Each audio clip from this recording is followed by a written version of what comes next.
ایک بات یہاں پہ یاد رکھیں کہ قرآن حکیم نے کہا مردوں سے کہ اپنی نگاہوں کو نیچا رکھیں، قرآن حکیم نے دوسری آیت میں کہا عورتوں سے کہ اپنی نگاہوں کو نیچا رکھیں۔ اب اس کا مطلب یہ ہرگز نہیں ہے کہ ایک مرد اپنا ستر کھول کے سامنے آ جائے اور دوسرے کو کہے کہ قرآن نے تمہیں حکم دیا ہے کہ اپنی نگاہوں کو نیچا رکھو، لہذا تم میرا ستر نہ دیکھو۔ یا عورتیں اپنے دوپٹے اتار کے اور اپنی زیب و زینت کو ظاہر کر کے لوگوں کے سامنے آ جائیں، اور اگر ان کی طرف پھر کسی کی نظر اٹھے تو پھر وہ اعتراض کریں کہ خبردار میری طرف نہ دیکھو، تمہیں تو رب نے حکم دیا ہے کہ اپنی نگاہوں کو نیچا رکھو۔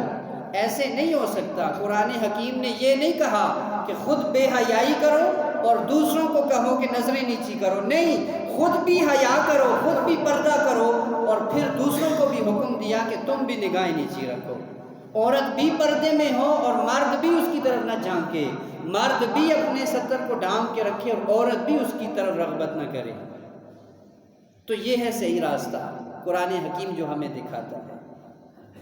اور دوسری بات، قرآن حکیم نے ارشاد فرمایا کہ اے عورتوں تم اپنی نگاہوں کو بھی نیچا رکھو، اپنی شرمگاہوں کی حفاظت بھی کرو۔ وَيَحْفَظْنَ فُرُوجَهُنَّ وَلَا يُبْدِينَ زِينَتَهُنَّ، اپنی زیب و زینت کو دوسروں پہ ظاہر نہ کرو۔ اب ذرا یہاں پہ رکیں، قرآن کہتے ہیں حفاظت بھی کرو شرمگاہوں کی، زیب و زینت کو ظاہر بھی نہ کرو۔ اب عورتیں کیا کر رہی ہیں آزادی مارچ میں کہ وہ سرعام روڈوں پہ آ کے اپنی زیب و زینت کو ظاہر بھی کرتی ہیں اور پھر کہتی ہیں کہ ہمیں ہراساں کیا جاتا ہے، ہماری طرف بری نگاہ سے دیکھا جاتا ہے۔ یاد رکھیں آپ کے پاس اگر سونا، چاندی، ہیرے، جواہرات، زیور ہے تو آپ اپنے زیور کو کیا ایسا کریں گے کہ روڈ پہ لا کے رکھ دیں، اپنا زیور روڈ پہ لا کے رکھ دیں اور پھر کہیں خبردار کوئی چور میرے زیور کو، میری دولت کو دیکھے بھی نہ؟ بھائی چور تو چور ہے، پھر اس کا کام تو اس کو تو کھلی چیز ملے گی تو وہ تو اٹھا کے لے جائے گا، تو پھر آپ شور مچائیں کہ میرا زیور اٹھا کے لے گیا۔ قرآن نے منع کیا تھا چوری کرنے سے، اسلام نے منع کیا تھا چوری کرنے سے۔ ارے وہ تو چور ہے، اسے کیا لگے قرآن سے، اسے کیا لگے قانون سے، اس کو کھلا مال ملا وہ اٹھا کے لے گیا۔ تو عورتیں جب اپنی زیب و زینت کو ظاہر کریں گی اور جب وہ بڑکیلے لباس پہنیں گی اور جب وہ اپنی کھلی دعوت دیں گی، دعوت نظارہ دیں گی، تو بے حیا لوگ تو دیکھیں گے۔ پھر عورت کہے کہ ہمیں کیوں دیکھ رہے ہو، تو دراصل کام آپ نے خود پہلے غلط کیا ہے۔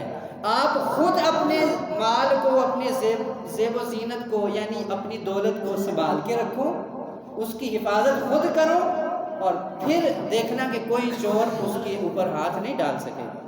لیکن جب آپ خود ہی اس کو حفاظت میں نہیں رکھیں گے تو چور بڑی آسانی سے ڈاکہ ڈالے گا۔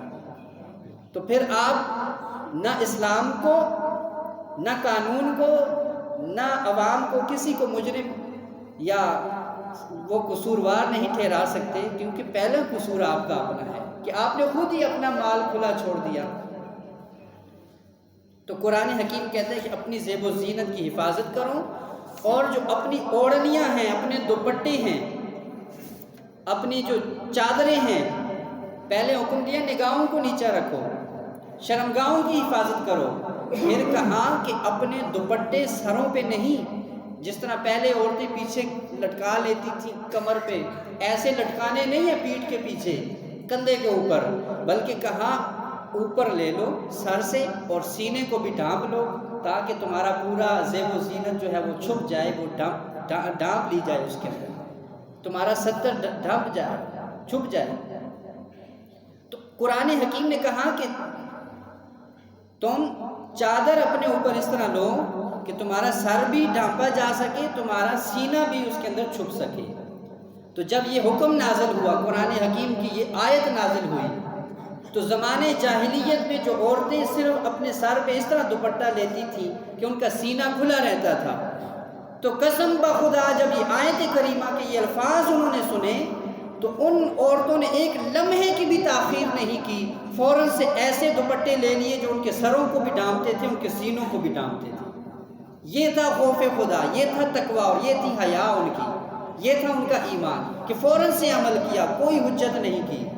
اور حضرت عائشہ صدیقہ رضی اللہ تعالی عنہ آپ کے پاس آپ کی بھتیجی حضرت حفصہ بنت عبد الرحمن آئیں تو انہوں نے اس وقت ایک باریک دوپٹہ سر پہ لیے ہوئے تھا، تو حضرت عائشہ صدیقہ نے سخت ناپسند کیا اور ناراضگی کا اظہار کیا۔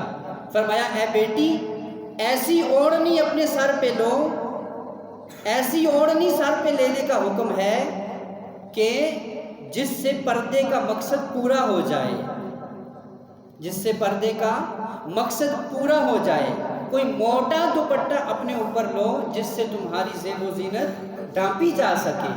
تو یہ ہے وہ تعلیم، اور آج اسلام کی بیٹیوں کو چاہیے کہ اسی پہ عمل کریں تو وہ اپنی عزت کی حفاظت بھی کر سکیں گی، معاشرے میں بے حیائی بھی نہیں پھیلے گی، نہ کوئی انہیں ستائے گا اور نہ معاشرہ بے راہ روی کا شکار ہوگا۔